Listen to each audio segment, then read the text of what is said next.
प्यारे साथी नमस्कार, कैसे हैं आप लोग। स्वागत करते हैं अपना यूट्यूब चैनल पर। आज हम संस्कृत के एक बहुत ही खतरनाक टॉपिक लेकर के आए हैं। आपके लिए खतरनाक साबित हम कर देंगे इस टॉपिक को। देखिए, और इस सेशन में आपके लिए हम बहुत ही बेस्ट तरीका से समझाने वाले हैं। आप सोच रहे होंगे कि वैसा चीज़ क्या है, जैसे कि यहाँ पे हम आपको पहले से कुछ नहीं लिख रखे हैं, इसीलिए कि हम आपको यहाँ पे खुद से लिख करके आपको सामने दिखाएंगे कि क्या आज हम आपको पढ़ाने वाले हैं। लेकिन इतना आपको जरूर जानकारी दे दें कि हम संस्कृत व्याकरण पढ़ाएंगे। तो संस्कृत व्याकरण, भाई संस्कृत व्याकरण के तो बहुत सारा यहाँ पे टॉपिक है। तो सबसे पहले आपको डिस्कस करना, किसी भी एग्जाम के अगर आप प्रिपरेशन करते हो तो सबसे पहला बात होता है उसका सिलेबस। क्या चीज वहां से तुमसे पूछा जाता है मेरा दोस्त, ये हम आपको हम अपने अनुभव से बताना चाहते हैं कि यदि आप अपना सिलेबस कंप्लीट करते हैं तो आपको कोई मायने नहीं लगता कि आपके पास तैयारी कितनी है ना।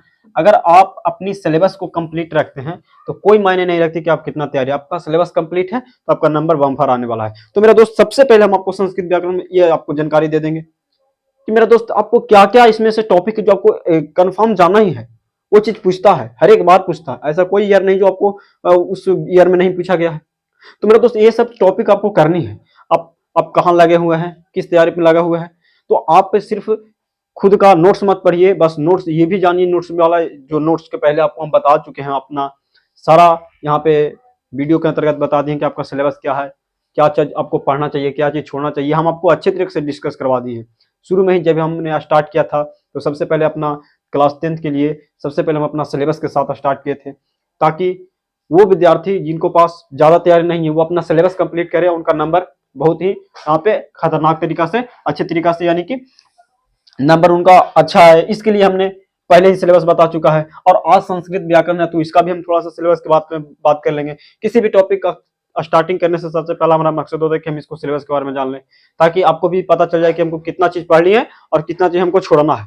तो मेरा दोस्त आज हम आपके लिए क्लास 10th के लिए आप यहाँ पे लिख देते हैं ताकि आपको डाउट ना हो। मेरा दोस्त यहाँ पे हम अगर कक्षा की बात करें तो कक्षा हमारा क्या है, तो कक्षा हमारा 10वीं है, यानी 10वीं कक्षा के लिए हम लेकर के आए हैं। यह सेशन हमारा 10वीं कक्षा के लिए होगा। हालांकि ये जो वीडियो आज ऐसा टॉपिक बताने वाले हैं कि 10वीं से लेकर के यानी 6ठी से लेकर के 10वीं तक सेम आपको पढ़ना होता है मेरे दोस्त, बस थोड़ी सा का अंतर होता है। तो अगर आप 10th क्लास के नहीं है और 7 है, 8 है, 9 है, ये 7 जितने भी क्लास है नीचे सबके लिए सेम होता है। इसलिए आप अगर क्लास 10th के नहीं है तो आपके लिए अगर 9th है, 10th है, कोई भी रहिए, यहाँ पे आपको ये वीडियो आपके लिए बेहतरीन आपको साबित होगा। क्योंकि मेरे दोस्त यूट्यूब पर आपके लिए हम बहुत ही शानदार तरीके से आज पढ़ाने वाले हैं। अब बताइए हम आपके लिए पढ़ाने वाला क्या है, तो यहाँ पे लिख देते हैं। बताने से ज्यादा बढ़िया होगा कि आपके पास लिख ही देते हैं। तो आज हम आपके लिए लेकर के आए हैं संस्कृत का जो सबसे फर्स्ट बार में आपको संस्कृत व्याकरण में जानना होता है वो होता है मेरा दोस्त लकार। आपने नाम सुना होगा लकार का। ये लकार ऐसा चीज है कि समझ में नहीं आता तो बहुत लगता है बेकार, मगर दोस्त दिक्कत आपको हम नहीं होने देंगे, क्योंकि आप अपना प्यारा सा YouTube channel star global study के साथ जुड़ रहे हैं। तो इस चैनल पर आपको ऐसा कोई टॉपिक नहीं जो कठिनाई तरीके से समझाया जाए। जितने भी वीडियो है पूरा आसानी तरीके से उसमें हम बताए हैं। कोई ऐसा लेक्चर नहीं जो आपसे यहाँ पे मतलब कि समझ में ना आए, ऐसा कोई ऐसा बात ही नहीं। तो मेरा दोस्त यहाँ पे आपको ये समझना मेरा बात होता है कि यहाँ पे आपको क्या करना है कि इस लकार को अच्छे तरीके से समझना मेरे दोस्त, क्योंकि ये आपको हम आपके लिए बता दें तो हमारे समझ से अगर आप संस्कृत में उतना मतलब कि कहने का हमारा ये अर्थ है कि अगर आप यहाँ पे थोड़ा सा कमजोर हैं, कमजोर करने का मतलब समझते हैं ना, अगर आप यहाँ पे थोड़ा सा भी कमजोर है ना तो आपको संस्कृत व्याकरण थोड़ा सा व्याकरण में थोड़ा सा आपका दिक्कत होगा। तो मेरा दोस्त हम इसको आपको बता देना चाहिए कि अगर आपने संस्कृत व्याकरण में लकार नहीं पढ़े हैं तो आप समझिएगा बहुत बड़ा टॉपिक छोड़ करके आप निकल चुके हैं। हालांकि मेरा दोस्त हम आपके लिए अगर आपको लकार आप अभी तक नहीं पढ़े हैं तो जो हम वहाँ पे यूट्यूब पर किताब वाले वीडियो आपको बना बना के चढ़ा रहे हैं, सिर्फ उस लेक्चर को देखिए मेरा दोस्त। उससे आपका ऑब्जेक्टिव प्लस सब्जेक्टिव दोनों बन जाएगा। जितना भी आपको एग्जाम में पूछेगा ये हमारा दावा है, बस आप एक बार यूज कीजिए, उसके बाद फिर विश्वास कीजिए। तो मेरा दोस्त यहाँ पे हम आपके लिए लेकर आए हैं लकार। और लकार इस संस्कृत व्याकरण का बहुत ही शानदार टॉपिक होता है जो आपको समझना होता है। अगर ये आपने समझ लिया तो आप कहिएगा कि सबसे पहले आपने सिलेबस बताने की बात की थी, तो हाँ की थी, नहीं किया था, क्योंकि हम क्या है पुल्लिंग है। तो मेरा दोस्त यहाँ पे सबसे पहले हम यहाँ पे बात कर लेते हैं अपना सिलेबस का। तो यहाँ पे संस्कृत का सिलेबस क्या है, TSBUS, ये हमारा मीनिंग है सिलेबस का। हालांकि मीनिंग तो मीनिंग होता है ना, लिख दिए आपके लिए। सिलेबस से बहुत ज़्यादा आपको परिचित भी होगा, सिलेबस बहुत नाम सुने होंगे। उसी प्रकार संस्कृत का भी सिलेबस है। देखिए एक मच्छर है, इसको सबसे पहले भगा देते हैं क्योंकि मारना तो है नहीं। चलो भाई चलो जाओ, मिस्टेक मत करो यहाँ पे। तो आपका सिलेबस हो गया। तो मेरा दोस्त सिलेबस क्या सब देखिए, आपको सबसे पहले तो हम एक बार पिछले वीडियो में बता चुके हैं, लेकिन अगर आप नए हैं तो आप पिछला वीडियो सर्च नहीं कीजिए, एक बार समझ ही लीजिए। 50 नंबर आपको सब्जेक्टिव होगा, ऑब्जेक्टिव के तो आप जाते ही रहे, उसका कोई बात ही नहीं है। ये तो आपको सब्जेक्टिव होगा 50 नंबर, लेकिन 50 नंबर होगा, सब कोई जानता है, बच्चा जानता है कि 50 नंबर होता है, लेकिन कौची होता है, क्या होता है, कितना संस्कृत का टॉपिक होता है, कितना संस्कृत व्याकरण का टॉपिक होता है, आपको डिस्कस करना बहुत ज्यादा फायदेमंद होता है। तो मेरा दोस्त पहला जो आपका टॉपिक है वो आपका है यहाँ पे। देखिए इसमें से कुछ जो व्याकरण का टॉपिक है जो आपका हिंदी में भी पढ़ने के लिए है और संस्कृत में भी पढ़ने के लिए है, लेकिन मेरा दोस्त हम वही चीज यहाँ पे प्रोवाइड आपको करवाएंगे जो संस्कृत में पढ़ना है ना, और हिंदी में है उसको आप वहां से हिंदी से भी रिलेट कर सकते हैं, क्योंकि आपके पास समय अब फिक्स है। तो इसके में आपको कम से कम समय में ज्यादा से ज्यादा तैयारी करने का यही मौका है कि आप अपना क्या कीजिए, अपने आप को एक दूसरे सिलेबस से जोड़िए, ताकि आपको मेहनत भी कम करना पड़े और समय भी आपके पास ज्यादा बचत हो।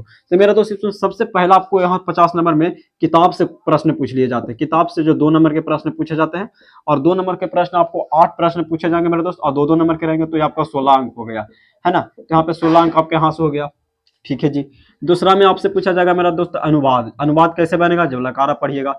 तो अनुवाद कहने का मतलब है कि एक दूसरे लैंग्वेज में चेंज कर, जैसे हिंदी में दे दी आप संस्कृत में चेंज कर दीजिए, ये क्या हो गया, अनुवाद हो गया। एक दूसरे भाषाओं में क्या होता है, चेंज करना होता है। इसको आप कह सकते हैं कि अनुवाद आपको 6 को रहेंगे और 6 को आपको आंसर देना रहता है, यानी आपको संस्कृत में अनुवाद करना रहता है। तो ये आपको 6 नंबर यहाँ से मिल जाएगा। चलिए आगे और बढ़ते हैं। तीसरा नंबर में पूछेगा अनुच्छेद। मेरा दोस्त अनुवाद अनुच्छेद में बस थोड़ा सा का अंतर है ना। आप कहिएगा कि वो अंतर भी थोड़ा सा बताइए दीजिए, अगर थोड़ा सा तो बता दीजिए मेरे दोस्त, बस थोड़ा सा है। इसमें क्या होगा अनुवाद में कि आपको हिंदी में लिखल होगा, बस उसको संस्कृत में बनाना होगा। यहाँ पर ही मेरा दोस्त इसमें कुछ नहीं, आपको सिर्फ कुछ में नहीं लिखने के लिए बोलेगा, बस आपको टॉपिक दे देगा कि हिमालय पर अनुच्छेद लिखे, अपना ग्राम पर, अपना गाँव पर यहाँ पे अनुच्छेद लिखे। कितने वाक्यों में, 7 वाक्यों में, प्रत्येक एक नंबर देंगे तो 7 को रहेंगे, तो यहाँ पर 7 अंक हो जाएगा मेरे दोस्त। समझ में आ गया आपको डिप्ली में? चलिए जी, आपको समझ में आ गया। तो यहाँ पे अनुच्छेद के बारे में जान लीजिए, है ना। तो 7 6 13 यहाँ पे हो गया। अभी ज्यादा नहीं, मार्क्स तो पूरा लिख लेते, उसके बाद हम एक बार जोड़ लेंगे तो आपका 50 ही होगा। उसके बाद मेरा दोस्त यहाँ पे याद रखिएगा, आपसे पूछता है आवेदन पत्र, है ना। आवेदन पत्र कहिए या तो केवल पत्र कहिए, ये आपको 4 को रहेगा, जिसमें से 2 प्रश्न का उत्तर आपको देनी रहेगी, यानी 8 नंबर यहाँ से मिल जाएगा मेरे दोस्त, प्रत्येक 4 नंबर के रहेंगे, है ना। तो आप यहाँ से समझ सकते हैं। उसके बाद देखिएगा 8 7 15, अभी हमारे पास और भी यहाँ पे नंबर अभी नहीं जोड़े। देखिए अब यहाँ आपको इससे क्या पूछा जाएगा, देख लीजिए। यहाँ पे गद्यांश पूछा जाएगा, जो हम आपको कुछ भी नहीं गद्यांश में करना रहता है, बस खोज कर आंसर लिखने रहता है। आप पिछले मंथली एग्जाम में भी देखे होंगे गद्यांश को। तो गद्यांश आपको एग्जाम में 2 गो गद्यांश पूछता है मेरे दोस्त, एक 7 में एक 6 में, तो 7 6 जोड़ेंगे तो 13। अब आप टोटल मार्क्स जोड़िएगा तो आपको आएगा 50, अर्थात प्लस। जोड़ लीजिए तो देख लीजिए, जोड़ लेते 13 हो गया, है ना। और 8 पान कितना होता है, देखिए 8 पर नहीं 6 है ना, तो 8 6 14,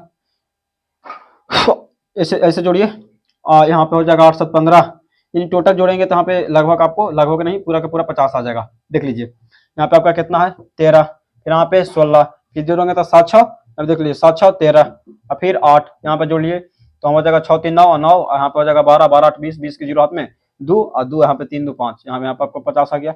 मेरे दोस्त आपको सिलेबस जानने के बाद लग रहा हो कि बस 50 नंबर की इतनी तैयारी करना मेरे दोस्त, हाँ बहुत कम है। बस आप सिलेबस देखिए ना, उसके बाद आप तो गर्दा उड़ा दीजिएगा। इसमें से सबसे पहला बात, हम लोग किताब जो कर रहे हैं, जो भी हम वीडियो अपलोड कर रहे हैं, बस इसको देख ले जाइए। आपको 16 नंबर के साथ साथ जितना भी ऑब्जेक्टिव 30 से 40 सब्जेक्टिव आपसे पूछा जाएगा, तो 30 से 40 सब्जेक्टिव जो भी पूछा जाएगा किताब से आपसे बनेगा, बस वीडियो देखने के बाद। और 2 नंबर का भी तुमको 16 नंबर यहाँ से प्रोवाइड हो जाएगा, यानी मिला जुला के आप 50 से 60 नंबर का तैयारी सिर्फ किताब से कर ली। चलिए जी, अब बचा 40 नंबर के बाद। तो 40 नंबर के बाद बचा, तो आपको याद रखना है कि ये आप 40 नंबर कहाँ से प्राप्त कीजिएगा। तो ये आप 40 नंबर प्राप्त करने वाला है किससे, व्याकरण से, है ना। व्याकरण के टॉपिक जैसे इसमन आ गया, इसमन कौची आ गया, जिसे देखिए अनुच्छेद हो गया, तो अनुच्छेद हो गया। अनुच्छेद और अनुवाद कब बनेगा, जब आपको लकार आएगा, है ना, जब आपको लकार आएगा। अब देखिए, अब लकार आपको अभ्याव कहीं काम देने वाला है। हाँ 7 6 13 नंबर तो आपको सिर्फ लकार से हो गया मेरे दोस्त, एक टॉपिक से 13 नंबर, तो और क्या आप खोज रहे हैं आगे, और ये काम देने वाला है। जैसे देखिएगा गद्यांश में तो कोई दिक्कत नहीं है, तो गद्यांश आप खुद से बना लीजिएगा, बस देख करके मिलाना रहता। या ना आवेदन पत्र, और यहाँ पे एक आवेदन पत्र पूछा जाता है, केवल पत्र और आवेदन पत्र, ये 8 नंबर 2 प्रश्न बनाने होते हैं, है ना। अगर चाहे तो आप दोनों पत्र ही बनाइए, तो फिर दोनों आवेदन बन, दो दो को दोनों रहते हैं, ठीक है। क्लियर है आपका। तो आवेदन और पत्र है मेरे दोस्त। अब आपको लैंग्वेज तो चेंज करने, आप रट कर तो जा नहीं सकते। मान लीजिए कि आप बहुत बहुत 10 गो रट के जाइएगा, अगर आपका नहीं मैच किया तो आपको आत्मनिर्भर हम बना के यहाँ से भेजेंगे, आत्मनिर्भर बन जाइए। कोई रट नहीं कर सकते, नहीं बस समझने आपको ट्रांसलेट करिए। देखिए इसका कुछ नियम होता है जो आप रट लेंगे और बीच में जैसे हम बताएंगे अनुवाद में उसे कर दीजिएगा, आपका एक भी मार्क्स कटने वाला बात नहीं है। तो यहाँ पे आपको क्या करना है कि आवेदन और पत्र, हम यहाँ पे आपको अगर आप लकार आप अगर बढ़िया से पढ़ लेते हैं तो यानी कि कहीं ना कहीं आपको ये जो 8 मार्क्स है इसका भी फुल मार्क्स दिलाने में लकार का अहम योगदान होगा। इसलिए होगा क्योंकि यदि आपको चेंज करना आएगा लकार में तो आप हिंदी में सोचिएगा, और उस बातों को अगर आपने ये भी कन्वर्ट कर दिया किसमें, संस्कृत में, तो एग्जामिनर का कोई भी पता नहीं चलेगा कि ये कैसे बना है। बस आपको रूल बताएंगे, जो रूल याद करना है। रूल कुछ नियम होता है जो सभी में चलता है, वो रूल याद कर लेना आपको, यहाँ से हम करवा के भेजेंगे, ठीक है। उसके बाद आपको क्या करना है, बीच में क्या करना है, तो बीच में लकार के माध्यम से आपको क्या कर देना, चेंज कर देना है। जैसे कि आप लिखेंगे ना महाशय, महाशय के क्या बोलेंगे संस्कृत में, कुछ ऐसा टॉपिक होता है जो सभी में चलता है, तो उसको हम आपको समझा देंगे। उसके बाद लिखिएगा तो फिर सविनय निवेदन यह है कि मैं 10वीं कक्षा के छात्र हूं, ऐसे करके लिख सकते हैं। तो उसको बदलने के लिए आपको क्या चाहिए, लकार आना चाहिए। तो मेरा दोस्त कहीं ना कहीं आपको ये 8 नंबर में भी मार्क्स देगा। ये लगभग अगर बात करें तो ये हमारा कितना होगा, 21 नंबर, यानी 21 नंबर में आपको योगदान देने वाला सिर्फ और सिर्फ लकार। तो क्यों ना हम पहले लकार के कर दे पढ़ के बेकार। तो मेरा दोस्त ये था मैं कुछ सिलेबस जो आपको इतना ही तैयारी करना, बस आपके पास समय इक्वल है ना, मतलब समय आपके पास बराबर बच रहा है, ज्यादा इन्हें उन्हें करने की आवश्यकता नहीं है। बस यहाँ पे ध्यान देखिए, यूट्यूब पर एकदम शानदार तरीके से इसको हम पढ़ा देते हैं। यहाँ पे जो भी है अनुच्छेद अनुवाद सभी आपको, आवेदन पत्र गद्यांश की तो कोई आवश्यकता नहीं, किताब से हम करवा ही रहे हैं। और आज से हम अपना व्याकरण भी चालू कर दिए। आपको 2 महीने के अंतर्गत बहुत सारा ऐसे वीडियो हम आपको करवा देंगे जो पूरा सिलेबस में से तो नहीं रहेगा, लेकिन सॉरी यहाँ पे पूरा सिलेबस में ही से रहेगा, लेकिन उसको हम पढ़ा नहीं पाएंगे, लेकिन क्वेश्चन जरूर करवा देंगे कि आपका कितना क्वेश्चन VVI कौन सब्जेक्ट से आने वाला सारा करवा देंगे। वो चाहे हिंदी हो, वो चाहे संस्कृत हो, वो चाहे मैथ हो, कोई भी टॉपिक से आपको हम छोड़ेंगे नहीं, ठीक है। हमसे जितना बनेगा 2 महीना में आपके लिए हम कर लेंगे, ठीक है। क्लास 10th की बात कर रहे हैं। तो मेरा दोस्त यहाँ पे एक बार लिख देते हैं ताकि आप अगर दिक्कत ना हो कि हम बात किसके कर रहे हैं, जितना भी बात कर रहे हैं इसके लिए बात कर रहे हैं, ठीक है। तो मेरा दोस्त ये था कुछ सिलेबस जो आपको अच्छे तरीके से समझ में आ रहा होगा। अब आपको समझ में आ रहा होगा इतनी सिर्फ पढ़ना, हाँ इतने पढ़ना मेरे भाई, इतने पढ़ना बस। आपको बस सिलेबस देखने के बाद आपको थोड़ा सा मूड फ्रेश हो जाएगा, अरे भाई ये तो छोटा मोटा टॉपिक है, लकार पढ़ लेंगे, ये आपको करवा रहे हैं, इसी पे इसको ईयरफोन लगा के कहानी सुन लीजिए बस ध्यान पूर्वक। आपसे एक भी ना ऑब्जेक्टिव छूटेगा ना मेरा सब्जेक्टिव छूटेगा मेरा दोस्त, ये आपका आपसे हमारा ये क्या दावा है। तो इसी प्रकार से आपको हम सारा का सारा जो भी टॉपिक यहाँ पे पढ़ाया जा रहा है, समझा रहा है, आप अच्छे तरीके से समझ ले जाइए। आपको एग्जाम में समझ में आएगा कि जो हमारा ये जो सिंपल बोर्ड पर पढ़ाया जा रहा था वो आपको वहां पे एकदम कह सकते हैं ना कि बहुत ही ज्यादा फायदेमंद चीज आपके लिए हम प्रोवाइड करवा रहे हैं। तो लकार के हम आज समझेंगे बहुत ही डीपली प्रकार से, कितने लकार होते हैं, क्या इसका प्रकार है, कैसे इसका प्रयोग होना है, कैसे बनाया जाता है। आप अगर कुछ भी नहीं जानते, आप अगर लकार में 0 हैं तब भी आपको हम बना देंगे आज हीरो, क्योंकि आप जुड़ गए हैं स्टार ग्लोबल स्टडी के साथ। तो इतना तो हमारा कर्तव्य है कि आपके लिए हम करें। मेरा दोस्त यहाँ पे हम अब इसको क्या करते हैं, मिटाते हैं। अगर आपको इच्छा है कि हम इसका स्क्रीनशॉट ले तो प्लीज ले सकते हैं, क्योंकि ये स्क्रीनशॉट आपके लिए आपका स्क्रीन पर चेहरा पर क्या लाएगा, रौनक ला देगा। ये आपका सिलेबस है। तो मेरा दोस्त इसको हम क्या करते हैं, आपके ज्यादा से ज्यादा टॉपिक समझा सके उसके लिए हमको क्या करना होगा, इसको सदा के लिए मिटाना होगा। तो इसको मिटा देते हैं। देखिए हमारे पास जो मिटाने वाला रहता है, एक मेरा दोस्त है जो रोज लेके चले जाते हैं घरे, हालांकि ले जाकर के कुछ नहीं करते हैं, बस तकिया भरते हैं, ऐसा बात नहीं है, ले जाकर रख देते घरे। यहाँ पे ऑफलाइन क्लास में चलते हैं। तो मेरा दोस्त यहाँ पे आपके लिए हम लकार आज लेकर के आए। कमजोर रहिए वजह बढ़िया रहिए, कोई मायने नहीं है, बस आपको समझ में आएगा, बस देखते जाइए, ठीक है। वीडियो थोड़ी सी लंबी हो जाए जिससे आपको हड़कना नहीं है, क्योंकि आपका समय भी तो लंबा है अभी। तो आप वीडियो पे इतना फालतू समय मत गवाइए। अगर आप पढ़ने में गवा रहे हैं तो आपके लिए फायदेमंद होगा, है ना। आप ज़्यादा मोबाइल के यूज गलत चीज़ों में ना करें, तो जाके अगर आप पढ़ रहे हैं तो कहीं ना कहीं अगर आपको नहीं आ रहा, हमारा वीडियो देख रहे हैं तो फायदा के लिए ही देख रहे हैं। ऐसा तो नहीं कि इसे देखने के बाद आपका कोई यहाँ पे बुखार लग जाएगा देखने से, ऐसा बात नहीं, फायदा ही फायदा होगा मेरे दोस्त, क्योंकि ये पढ़ाई है और आपको एग्जाम में आने वाला है, कन्फर्म चीज़ आने वाला है। इसको नहीं कीजिएगा तो आप मोबाइल रख के कोई फायदा है नहीं है। यहाँ पे देख लीजिए मेरा दोस्त लकार, लकार के कहिएगा कि हिंदी क्या होता था मेरा दोस्त, याद रखिएगा काल। वही काल जो हम लोग इंग्लिश में भी कई बार काल काल टेंस टेंस करते करते पूरा 10 से 15 वर्ष बिता दी, है ना। यह हमारा होता है लकार यानी काल। सबसे पहले आपको हम जीरो से हीरो तक समझा देते हैं। लकार यानी काल। सबसे पहला ऑब्जेक्टिव टाइप यहां से पूछा जाता है कि लकार के कितने होते हैं प्रकार। तो मेरा दोस्त आप इसको स्टार मार करके लिख लीजिए, क्योंकि मेरा कोचिंग का नाम है star global study, sorry channel का नाम है स्टार ग्लोबल स्टडी। तो स्टार मार के लिखेंगे कि लकार, लकार मुख्यतः यानी मुख्य रूप से, मुख्यतः लिखने का मतलब क्या है, मुख्य रूप से 5 प्रकार के होते हैं। कितना प्रकार के मेरा दोस्त, 5 प्रकार के होते हैं। फिर से बोलिए कितने प्रकार का, 5 प्रकार के होते हैं। ठीक है, होते हैं। कंप्लीट है, कंप्लीट है, कोई भी डाउट नहीं। लकार के कितना होता है, अगर कोई पूछे कि लकार का कितना प्रकार होता है बाबू, तो ऐसे कर देना, उस जगह कौची ऐसे माने 5 गो, के गो अंगुरिया गिन के 5 गो, तो यानी कि लकार का कितना प्रकार, तो अंगुरिया दिखा देना, के गो 5 गो। तो मेरा दोस्त अब 5 गो है भाई, लेकिन कौन कौन, ये भी तो आपको जानना जरूरी है। तो 5 गो है, तो कौन कौन है, तो यहाँ पे देख लीजिए। पहला है मेरा दोस्त लट लकार। नाम थोड़ा सा टेढ़ा लगे, कोई बात नहीं, आसान लगने लगेगा, इतना बार इस पे हम डिस्कस कर चुके हैं। तो पहला है लट लकार, यानी अगर इसका हम हिंदी बात करें तो वर्तमान काल, वर्तमान काल। हम आपको एकदम शुरू से पढ़ा रहे हैं, ठीक है ना। आप देखते जाइए लेक्चर बाय लेक्चर, क्योंकि ये थोड़ा सा टॉपिक तो भाई लंबा है, तो लेक्चर बाय लेक्चर चलाने पड़ेगा। इसको आप LEC यानी कि लेक्चर 1 भी कह सकते हैं, क्योंकि लेक्चर 1 इसलिए आप इसको कहिए क्योंकि थोड़ा सा टॉपिक लंबा है, तो अभी और हमको इसमें लेक्चर लगाने पड़ेगा, तब जाकर के आपका पूरा कॉन्सेप्ट क्लियर होगा। क्योंकि आप अगर नहीं पढ़े हैं तो हमको तो भाई उड़ा के पढ़ाना नहीं है, बस आपको सिर्फ ऐसा सिखाना कि आप आज भी सीखें और अदर भविष्य में एग्जाम भी देने का मन हो फिर से, तो उसमें भी आपके लिए ये काम हो। तो लट लकार वर्तमान काल। उसके बाद हमारा होता है लंग लकार, लंग लकार हिंदी भाई भूतकाल, भूतकाल, वो भूत वाला काल आता है ना, उसको कहते हैं भूतकाल। ऐसा बात नहीं मेरे दोस्त, बस हंसी के लिए बोल देते। उसके बाद लिरिट लकार, लिरिट लकार क्या है ना, कहते हैं बहुत तो जरा भविष्यवाणी मत करो, इसी को कहते हैं भविष्य काल। भविष्यवाणी नहीं करो, भविष्य काल होता है, भविष्य वाले बातों को हम क्या कहते हैं, लिरिट लकार। यहाँ पे संस्कृत में बात करें तो चौथा क्या है भाई, चौथा है लोट लकार। ना कहते थे पहले छोटा गो में लूट ले लकार, लूट ले लकार नहीं होता था, लोट लकार होता था। अर्थात इसका होता था जब भी किसी व्यक्ति को आज्ञा अनुरोध करना रहो, प्लीज आप पढ़ने जाइए, सर आप ये काम कीजिए, आप आज्ञा दे रहे हैं जी बाबू ये काम कर दीजिए, आप आज्ञा दे रहे हैं, तो जहां भी आपको आज्ञा का काम आ जाए उसको आपको आज्ञार्थक किसको कहते हैं, आज्ञा, अथवा कहीं भी किसी से आप अनुरोध करें, प्लीज हमारा काम कर दीजिए, आप रिक्वेस्ट कर रहे हैं ना, अनुरोध कर रहे हैं ना, तो उसको हम क्या कहेंगे, लोट लकार का दर्जा देंगे, उस सेंटेंस में आगे बढ़ेंगे। अब किसी भी व्यक्ति को कुछ चाहिए, जैसे कि किसी को कॉपी चाहिए, किसी को पेन चाहिए, मेरे दोस्त अगर आप स्टडी करें तो आपको कॉपी पेन से ही सबसे ज्यादा यहाँ क्या रखना है, प्रेम रखना, और किसी चीज से नहीं, क्योंकि कॉपी पेन आपके लिए बहुत ही सार्थक साबित होने वाला है ना। हम लोग को भी क्या चाहिए, कॉपी पेन सबसे ज्यादा महत्वपूर्ण होता है, अच्छे अच्छे पेन लेना चाहिए, अच्छे अच्छे कॉपी है ना, नोट्स, ताकि खतरनाक बने। लोट लकार आज्ञार्थक। एक होता है विधिलिंग लकार मेरा दोस्त, ये विधिलिंग लकार वही कहता है, क्या कहता है, विधिलिंग लकार सीधे हमको कहता है कि या उसके लिए चाहिए जब भी किसी को भी व्यक्ति को, है ना, जब भी कोई भी व्यक्ति हो या कोई भी जानवर हो, कुछ भी हो, जानवर को क्या चाहिए, भोजन चाहिए, हम लोग को क्या चाहिए, हम लोग को बहुत सारा सामान चाहिए। तो मतलब कि चाहिए के अर्थों में मेरा दोस्त हम कौन सी लकार का प्रयोग कर लेंगे यहाँ पे, तो आप कहिएगा कि चाहिए के अर्थों में मैं लकार का प्रयोग करने वाला विधिलिंग लकार का।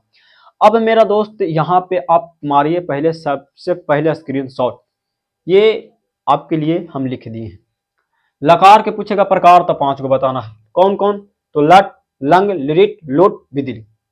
ये पांचों लकार आपको पढ़ाने के बाद लकार आपके उंगली पे डांस करने लगेगी, बस सिर्फ आप देखते जाइए, इतनी आसान तरीका से समझा देंगे कि आपको कभी भी दोबारा वीडियो सर्च करने की आवश्यकता नहीं पड़ेगी। तो ये मेरा रहा स्क्रीनशॉट, आप ले लिए होंगे, इसको हम हटाते हैं। सबसे पहले हम लकार जानेंगे कि लकार क्या है। यहाँ पे लकार देख रहे हैं, अब इसके हम एक एक टॉपिक को क्लियर करेंगे, 5 को क्लियर करेंगे। उससे पहले कुछ बेसिक कॉन्सेप्ट है जो लकार में प्रयोग होगा, उसको भी बता देते हैं, ताकि बीच में बताने का अर्थ ये कहिएगा कि आप बेसिक से नहीं पढ़ाए। इसलिए हम नहीं चाहते कि आप ये कमेंट करें कि बेसिक से नहीं पढ़ाए, आपको हम बेसिक से ही पढ़ा रहे हैं। मेरे दोस्त अगर किसी भी प्रकार का दिक्कत हो तो हमारा प्यारा सा कमेंट बॉक्स में कमेंट कर दीजिएगा, हमारा बहुत ही इंतजार होता है कमेंट का। आप कमेंट नहीं करते, वीडियो को बस देख करके छोड़ देते हैं। मेरे दोस्त एक बार कमेंट कर दीजिए, ताकि हमें भी लगे कि जो भी विद्यार्थी, अगर हमसे कोई भी विद्यार्थी पढ़ रहा है तो हमको पता लगे कोई ना कोई तो पढ़ रहा है, उस कमेंट का हम कुछ ना कुछ रिप्लाई भी कर सकते हैं। तो यहाँ पे देख सकते हैं, उसके कमेंट को पढ़ेंगे, है ना। उसका अगर कोई इच्छा होगा अलग से तो उसका हम पूरा कर सकते हैं 100%। तो स्टार मार कर क्या लिखेंगे, लिखेंगे नहीं, बस जानेंगे। इसमें थोड़ा सा आता है धातु। अब आप ये अगर नहीं पहले पढ़ोगे तो धातु को बताने का मन कर रहा होगा। चमक वाला, चमक वाला धातु हम बात नहीं करें, केमिस्ट्री की बात नहीं करें, संस्कृत की बात करें। यानी कि संस्कृत की बात करने का मतलब कि इसमें भी धातु होता है। अगर आप पहले नहीं पढ़ रहे होंगे तो लग रहा होगा धातु लोहा वाला बात कर रहे हैं। नहीं नहीं नहीं, लोहा वाला बात नहीं कर रहे, इसमें होता है। याद रखना मेरा दोस्त, सबसे पहले धातु से पहले आप याद रखिए क्रिया किसको कहते हैं। क्रिया, क्रिया में होता है, क्रिया का अर्थ होता है काम, यानी कि जिसमें काम होने की बोध हो। जिस शब्द से काम होने की बोध होगा ना उसको हम क्रिया कहेंगे, काम होने की बोध हो। जैसे कि कोई भी व्यक्ति यहाँ पे कह सकता है कि वह खाना खा रहा है, वह पी रहा यानी कि पीना, चलना है ना, रोना, हंसना है ना, क्या करना, खेलना, ये सारी क्या है, काम हो रही है, तो इसको हम क्या कहेंगे, क्रिया कहेंगे। समझ में आ गया मेरा दोस्त, आ गया समझ लीजिए। तो क्रिया समझ में आ गया। क्रिया याद हो गया, धातु कुछ याद करके अब सकते नहीं, याद खाली इतना रखना है कि क्रिया के जो भी मूल रूप होता है, मूल रूप इसका एक मूल रूप होता है जो आपको बताने वाले हैं। धातु यानी कि क्रिया के मूल रूपवा को, यानी कि मूल रूप को क्या कहते हैं, मूल रूप को क्या कहते हैं जी, धातु कहते हैं। क्या कहते हैं जी, धातु कहते हैं। आपको याद रहेगा, एकदम याद रहेगा। सबसे पहले क्रिया किसे कहते हैं, जिसमें काम होने की बोध हो, जैसे में खाना, पीना, चलना, रोना, हंसना, खेलना। अब बताइए धातु किसे कहते हैं, तो जो क्रिया के मूल रूप होगा उसको हम धातु कहेंगे। जैसे एग्जाम्पल हुआ, खाना के मूल अर्थ क्या होता है, खाद्य होता है ना मेरा दोस्त। पीना के पा होता है, चलना के क्या होता है, चल होता है, मूल अर्थ क्या होता है, चल होता है। उसके बाद रोना के मूल अर्थ होता है, क्रंद होता है। उसके बाद हंसना के मूल अर्थ हंस होता है, खेलना के क्रीड होता है। तो मेरा दोस्त इस प्रकार से ये है, यानी कि ये दोनों का अर्थ सेम ही है, लेकिन इसका ये सारे के ये क्या है, मूल अर्थ है। क्या कौन अर्थ है, याद रखना मेरा दोस्त, यहाँ से आपको ऐसे कर देते तिरचिन, ये सभी का क्या है, मूल अर्थ है, यानी मूल रूप है। और मूल रूप को ही हम क्या कहते हैं, धातु कहते हैं। अरे दोस्त आपको हम तो कह रहे हैं कि अच्छा तरीका से समझ में आ गया होगा, कोई डाउट नहीं रहा होगा, क्योंकि हम धातु समझा दिए, क्रिया समझा दिए, आपको एग्जाम्पल लेकर के समझा दिए। अब थोड़ा सा टॉपिक को हम अगर समझाएं धीरे धीरे, ताकि आपको दिक्कत किसी भी प्रकार का ना हो। तो मेरा दोस्त स्क्रीनशॉट मारिए समझने के लिए, बाकी तो आप समझदार हैं। हम अगर मिटा रहे हैं इसका अर्थ यह है कि अगर आपको पसंद पड़े तो खटाक सुना स्क्रीनशॉट मारिए। गेंदा बैट वाला शॉट नहीं मारना है तो मोबाइल आपका क्या हो जाएगा, फूट जाएगा। मोबाइल में जो सिस्टम है उससे स्क्रीनशॉट मारना है। चलिए स्क्रीन देखिए, नाम ही क्या है, स्क्रीनशॉट, स्क्रीनशॉट। तो यहाँ पे आपको समझ में आ गया, ठीक है जी। अब थोड़ी सी समय नहीं है, ज़्यादा डीपली में नहीं, बस जो आपको यहाँ पे यूज होगा उसको हम बता रहे हैं ना, ताकि आपको वहाँ पे टॉपिक में कोई बौंसी ना मारे, समझे ना। अब कहेगा कि इसमें का आवश्यकता है भाई, इसमें है आवश्यकता मेरे भाई। देखिए प्रत्यय किसको कहते हैं मेरे दोस्त, प्रत्यय की याद रखना है कि प्रत्यय किसको कहते हैं, याद रखना प्रत्यय एक होता है शब्द का अंश। शब्द का अंश माने पूरा शब्द नहीं रहेगा, उसका अंश रहेगा। मेरा दोस्त कहने का अर्थ यह है कि इसको हम शब्द को बोल सकते हैं, यानी डिफिनेशन के तौर पर, कि वह शब्दांश, शब्दांश कहने का मतलब वह शब्द का अंश जो किसी भी शब्द के अंत में जुड़कर उसके अर्थ प्रकट करता है, यानी अर्थ देता है ना, अर्थ वहां पे क्या करता है, बदलता है, ये तो अर्थ देता है ना, अर्थ बताता है, उसको हम क्या कहेंगे, प्रत्यय कहेंगे। उपसर्ग क्या कहेंगे मेरे दोस्त, बोलेंगे कि ये भी एक शब्द का अंश ही होता है, तो बोलेंगे कि वह शब्दांश जो किसी शब्द के अंत में, सॉरी, अगर आपसे प्रत्यय पूछेगा तो शब्द के अंत में जुटेगा, है ना। अगर आपसे उपसर्ग पूछेगा तो शब्द के आगे जुटेगा। जैसे सॉरी मार्कर हमारा गिर गया। प्रत्यय में क्या रखना है कि वह शब्दांश, वह शब्दांश जो शब्द के कहां जुटेगा, शब्द का पीछे लगता है ना, पीछे लगता है। और इसमें क्या रखना है कि वह शब्दांश जो शब्द का आगे जुड़ता है ना, आगे जुड़ता है या लगता है, जुड़ता है, ये भी कहिए एक ही है। तो मेरे दोस्त यहाँ पे समझ में आ गया। जैसे यहाँ पे उदाहरण ले ले, अनु ये कौन सी है, उपसर्ग है, तो अनु उपसर्ग भाई, तो अनु उपसर्ग, तो यहाँ पे अनु से क्या क्या बना सकते हैं, तो कहिएगा कि वो तो अर्थ बदल देगा, यानी अनुवाद बना सकते हैं, अनुमान बना सकते हैं, है ना, अनुसार बना सकते हैं, अनुशासन बना सकते हैं, अब बड़ी सा शब्द बना सकते हैं, इत्यादि कर सकते हैं। यानी क्या है, सभी का अर्थ अलग अलग दे रहा है कि नहीं, अनुवाद का अर्थ दूसरा है, अनुमान का अर्थ दूसरा है, अनुसार का अर्थ दूसरा है। यानी ये क्या है, शब्द का एक अंश था ना, जो सभी में जुड़कर सभी का अर्थ बदल रहा है, उसको क्या कहेंगे, उपसर्ग कहेंगे। ये आपको बस सारा इसमें डिटेल नहीं बता रहे हैं, बस इसका प्रयोग है थोड़ा बहुत, इसके लिए हम आपको जानकारी दे रहे थे। अब देखिए, अब यहाँ से आपको समझना है कि ये हम, आप कहिएगा प्रत्यय बताइए, तो देखिए जितना भी हम अगर लकार लगाएंगे ना तो लकार के सभी होगा प्रत्यय, और जब उसका हम प्रत्यय लगाएंगे ना तो शब्द के पीछे लगाएंगे। वहां पे हमको समझाने में दिक्कत नहीं होगा, हम पिछले बोल देंगे कि पिछले लेक्चर में बताया था कि प्रत्यय शब्द के पीछे लगता है। जैसे प्रत्यय होता है ति, तह, अंति, तो सब सब क्या है, शब्द के कहाँ लगेगा, तो पिछुआ यानी पीछे लगेगा। तो यानी पीछे लगेगा तो हमको समझाने के उस समय कोई भी आवश्यकता नहीं रहेगा मेरे दोस्त। तो यहाँ पे आपको समझ में आ गया। अब हम अपने लकार पर आ जाते हैं, यानी लकार से पहले भी थोड़ा सा एक अभ्यास है, लकार कहीं अंतर्गत है नहीं कि उसमें हम आप पूर्ण रूप से प्रवेश कर चुके हैं। तो आपको कुछ बेसिक कॉन्सेप्ट था जो आपके लिए हम यहाँ पे बता रहे थे। ठीक है, आगे बढ़ते हैं। ये हो गया, चलिए आगे बढ़ते हैं। अब मेरा दोस्त आपको समझना है थोड़ा सा वचन, है ना, जितना भी प्रकार आने वाला है आपको यहाँ पे समझना वचन, है ना। वचन, वचन किसे कहते हैं, जो संख्या को बताता, क्या बताता है, जो संख्या को बताता है, जो संख्या को प्रदर्शित करता है यानी बताता है, उसको क्या कहेंगे, वचन कहेंगे। अब वचन संस्कृत में कितने प्रकार का होता है भाई, 3 प्रकार का। हिंदी में 2 प्रकार का, याद रखना, हिंदी में 2 प्रकार का होता है मेरे दोस्त। हिंदी में कितने प्रकार के, 2 प्रकार के। संस्कृत में 3 प्रकार के। कौन कौन, एक वचन किसको कहिएगा, जिसमें एक का बोध हो। दूसरा द्विवचन, जकरा में के गो हो, 2 गो का बोध हो। और तीसरा बहुवचन, माने बहुत सारा का बोध हो, यानी बहुवचन। तो मेरा दोस्त यानी 2 से अधिक लोग का इसमें होगा बोध। इसका भी आपको प्रयोग आने वाला था, इसलिए हम पहले ही बता दिए। यानी एक होगा एक वचन, एक होगा द्विवचन, एक होगा बहुवचन। यानी मान लीजिए कि कहीं अनुवाद में एक व्यक्ति का नाम हो गया, किसी अनुवाद में 2 व्यक्ति का नाम हो गया, किसी अनुवाद में 2 से अधिक व्यक्ति, जैसे कह देंगे कि हम लोग खेल रहे हैं, तो भाई यहाँ पे हम लोग खेल रहे हैं यानी 2 से अधिक है, बहुवचन का प्रत्यय लगेगा। इसके लिए हम आपको जानकारी दे दिए। उसके बाद प्रथम पुरुष, उत्तम पुरुष और मध्यम पुरुष आपको अच्छे तरीके से पता होगा हिंदी में भी, है ना। प्रथम पुरुष बोलने वाला, मध्यम पुरुष सुनने वाला, और अन्य पुरुष या तो फिर उत्तम पुरुष किसको कहेंगे, जिसके बारे में हम यहाँ पे डिस्कस करते हैं, 1-2 व्यक्ति मिल करके। तो यहाँ पे समझ में आ गया आपको। अब हमें आते हैं कर्ता के रूप, कर्ता के रूप, ठीक है। अब यहाँ पे हम आते हैं कर्ता के रूप। संस्कृत के जो लकार के इसका टॉपिक में हम प्रवेश कर गए हैं, कर्ता के रूप। कर्ता के रूप मतलब आप समझोगे, पहले याद किए होंगे 7वीं 8वीं में भी और 9th में भी, और आप शायद पढ़ चुके हैं तो 10th में भी पढ़े होंगे। चलिए देखिए, सब वही है, पहले वाला ही है। इसे यहाँ पे सबसे पहले लिखते हैं, यहाँ पे हम क्या लिखते हैं, ऊपर कर्ता के रूप लिख दिए। इसके बाद यहाँ पे हम सबसे पहले लिखेंगे प्रथम पुरुष। अब आपको क्या लिखना है, प्रथम पुरुष, प्रथम पुरुष लिख दिए। उसके बाद ऐसे लाइन पार देना, ठीक है।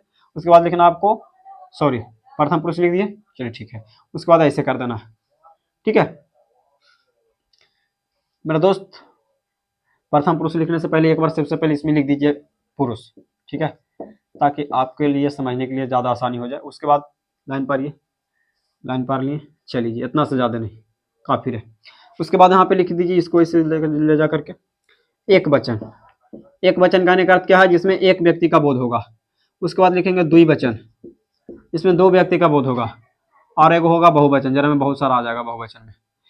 तो यहाँ पे लिखेंगे पहले, सबसे पहले यहाँ पे लिखेंगे प्रथमा पुरुष, प्रथमा या प्रथम पुरुष। प्रथम पुरुष में होता है मेरे दोस्त, आपको सबको हम डिस्कस करवाने वाले हैं। उसके बाद मध्यम पुरुष, मध्यम पुरुष। उसके बाद उत्तम पुरुष, प्रथम पुरुष, मध्यम पुरुष और उत्तम पुरुष, उत्तम पुरुष। इसके बाद हम इसको इस तरह से मिला देंगे। चलिए अब देखिए, हमारा ज़्यादा लाइन पर आ गया, इसको मिटाने की आवश्यकता, मिटा देते हैं, इसकी कोई आवश्यकता यहाँ पे नहीं है, ठीक है। चलिए देखिए, तो यहाँ पे समझ में आ गया, पुरुष, प्रथम पुरुष, मध्यम पुरुष, उत्तम पुरुष, एक वचन, द्विवचन, बहुवचन। मेरे दोस्त सबसे पहले आपको क्या करना है कि इसमें याद रखना है आपको सह, तो, ते, तबम, युवाम, यूयम, अहम, अवाम, वयम। हिंदी बात करें, वह, वे दोनों, वे लोग, है ना मेरा दोस्त। देखते जाइए बस, तुम, तुम दोनों, और यहाँ पे तुम लोग। इसके बाद अहम मतलब होता है मैं, हम दोनों, हम लोग, ये कर्ता के रूप में मेरे दोस्त, यानी यही जैसे कि यहाँ पे इसका प्रयोग कैसे करेंगे, जैसे लिख देंगे कि वह खेलता है, वह खेलता है, तो वह खेलता है, तो इसके लिए हम क्या करेंगे, वह का संस्कृत क्या लगाएंगे, तो यहाँ से लगाएंगे सह लगाएंगे। इसके लिए इसमें सारा ये क्या है, कर्ता यानी करने वाला है। इसको आपको अच्छे तरीके से याद रखना, सारा लकार में काम आपको देगा, है ना। जहां भी ये समझ आ जाएगा, वह आ जाए, वे दोनों आ जाए, वे लगा जाए, तुम आ जाए, है ना, तुम दोनों आ जाए, या तुम लोग आ जाए, या मैं, या यहाँ पे मैं आ जाए, या तो हम दोनों आ जाए, हम लोग आ जाए, तो यहाँ पे आपको प्रयोग करना है। तो ये आपको अच्छे तरीके से याद कर लेनी है, ठीक है। उसके बाद हम फर्स्ट लकार, ये सारे लकार में चलेगा संपूर्ण तरीके से। इसको आप स्क्रीनशॉट लीजिए पहले कर्ता ग्रुप के।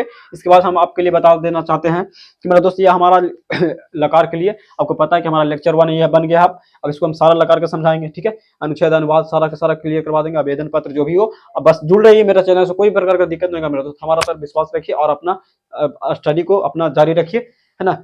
अगर आप ऑफलाइन क्लास करते हैं या ऑनलाइन क्लास करते हैं, जो भी क्लास कीजिए, बस हमारा वीडियो अगर आपके लिए पसंद पड़े तो देखते रहिए, आपके लिए बहुत ही कारगर साबित होने वाला है, ठीक है। तो हमारा लेक्चर 1 था मेरा दोस्त। आज के लिए हम इतना ही रखना चाहते हैं, क्योंकि हमारा वीडियो थोड़ा सा ज्यादा लंबा हो जाता है तो फिर हमारा प्रॉब्लम होता है। तो मेरे दोस्त, ये छोटे छोटे वीडियो में आपको हम समझा देना चाहते हैं। हमारा लेक्चर 1 होगा, आप इसको जितना भी जानकारी दी उसको ध्यान से देख लेनी है। बस देख लेने के बाद इसको थोड़ा सा याद कर लेना की आवश्यकता है दोस्त। कैसे याद रखिएगा, तो याद रखिए, देखिए याद रखिएगा, प्रथम पुरुष में सब के आगे ओआ लगा होता है। इससे ट्रिक बना सकते हैं अपना। देखिए आपको जैसे याद रहता है मेरे दोस्तों, वैसे याद रखिए, ठीक है। एग्जामिनर आपसे ये नहीं पूछने जा रहा है कोई भी, आप कैसे याद रखें, बस आपको याद है वही काफी है। यानी सब में हम तो ऐसे याद रखें, इसमें सभी में क्या है, वह है, यानी कि वह, वे दोनों, वे लोग, यानी कि इसका संस्कृत सह तौ ते, देखिए तौ तो मिल जा रहा है। आपको जैसे याद रखना है वैसे याद रखिए। जैसे कि देखिए यहाँ से यू यू मिल जा रहा है, ऐसे भी याद रख सकते हैं। तो मेरे दोस्त, आपको जैसे याद होता है वैसे याद रख लीजिए। सात होते ऐसे तो अपना बिना हमको याद हो गया। प्रैक्टिस आप करते रहिए, आपको सारा सारा चीज हो जाएगा, ठीक है। प्रैक्टिस एक ऐसा चीज है ना जो आपको जीवन में भूलने नहीं देता है। तो ये आपको याद कर लेना मेरे दोस्त, है ना। क्योंकि जब तक आप याद नहीं कीजिएगा, हम आपको समझा देंगे। ये चीज हम कल भी लिखेंगे, अगर अगला लेक्चर में भी हम समझाने भेजी भी पूरा लिखेंगे, ठीक है। क्योंकि हमको तो आपको समझाना है ना। बिना लिखे हुआ बोलेंगे कि पहला वाला में देख लिए होंगे, तो इससे कोई अर्थ नहीं है। आपको यहाँ पे सारा का सारा चीज लिख के देख देख के समझाएंगे, एक अलग तरीके से लिख देंगे और आपको समझाएंगे। तो कल से हमारा फर्स्ट लकार यानी लट लकार स्टार्ट करेंगे। जितना भी बेसिक था आपको हम यहाँ पे बता दिए, ठीक है। इतना हमारा था। तो मेरा दोस्त, इसी प्रकार अगर आपको वीडियो पसंद पड़े तो अपना प्यारा सा कमेंट बॉक्स में कमेंट कर दीजिएगा। आपके लिए हम दिन रात यानी कि एक कर करके आपके लिए हम तैयार करते रहते हैं ना, कि कैसे इस टॉपिक को हमको बताना है तो कैसे बताना है। इसके पीछे हम मेहनत करते रहते हैं ताकि आपको यहाँ पे दिक्कत ना हो। तो मेरा दोस्त, इसके लिए आपको यह कर्तव्य बनता है कि आप थोड़ा सा वीडियो देखें, उसके बाद थोड़ा सा कमेंट बॉक्स में कुछ ना कुछ कमेंट कर दीजिए। इस वीडियो से रिलेटेड आपको जो भी समस्या हो तो उसको आप लिख दीजिए, है ना। किसी भी चीज़ को में अगर समझने में कहीं भी प्रॉब्लम आ रहा है तो वहाँ पे लिख सकते हैं। हालांकि हमारे बताने के बाद आपको दिक्कत नहीं होगा, अगर आप अच्छे तरीका से फोकस के साथ अगर आप वीडियो को लेक्चर को देख रहे हैं तब। मेरा दोस्त, तब तक हम मिलेंगे अगले वीडियो में। तो तब तक के लिए थैंक्स।